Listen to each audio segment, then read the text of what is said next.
ওর নাম পরিমণি। ওর সৌন্দর্য ওর গঠনের জন্য, তাই আর কি পরিমণি তো একটু চাহিদা থাকবেই। ঈদুল আজহার বাকি 2 সপ্তাহেরও কম। প্রতি বছর এই ঈদকে কেন্দ্র করে জমে ওঠে কুরবানির পশুর হাট। রাজধানীতে ক্রেতাদের সবচেয়ে বেশি ভিড় জমে প্রধান ও স্থায়ী বাজার গাবতলীর পশুর হাটে।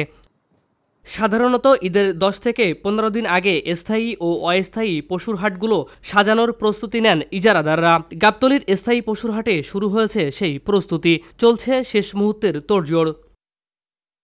পবিত্র ঈদুল আজহার আর মাত্র 12 দিন বাকি থাকলেও রাজধানীতে অস্থায়ী কোরবানির পশুর হাট বসাতে এখনও দরপত্র প্রক্রিয়া সম্পন্ন করতে পারেনি ঢাকা দক্ষিণ সিটি কর্পোরেশন ও উত্তর সিটি কর্পোরেশন। বিক্ষোভে নগর ভবন তালাবদ্ধ থাকায় এবছর ডিএসসিসি এলাকায় পশুর হাটের কোনো ইজারা এখনও চূড়ান্ত হয়নি। ইজারা নিয়ে এটা হলো এদের ব্যাপার, এটা হলো বড় লোকের ব্যাপার। তার মানে হলো সরকার কারে দিব না দিব পাবো, ওটা হলো ওদের ব্যাপার, এটা তার আমাদের জানার কিছু না। চাহিদা মোটামুটি আছে, আমাদের পর্যাপ্ত পরিমাণ মাল আছে, কারণ ক্রেতা নেই। ক্রেতা থাকলে আমাদের এখানে মাল অবশ্যই আছে, ক্রেতা ফিরে যেতে পারবে না।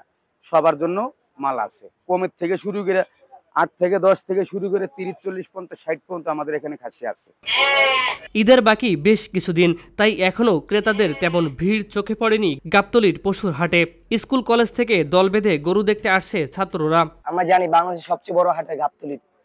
বন্ধু বান্ধব নিয়ে ঘোরার যে মজাটা, এটা কোনো জায়গায় না পাইলেও গাবতলী হাটে পাই, বিশেষ করে এই কুরবানি সিজনটাতে। বড় গরু তেমন তুলনামূলক কম আসছে, সেটা আসলে হয়তো আরো জমবে।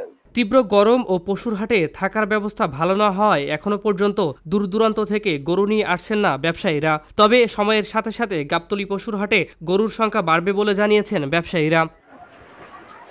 ফারিজুল ইসলাম, ভিউজ বাংলাদেশ, ঢাকা।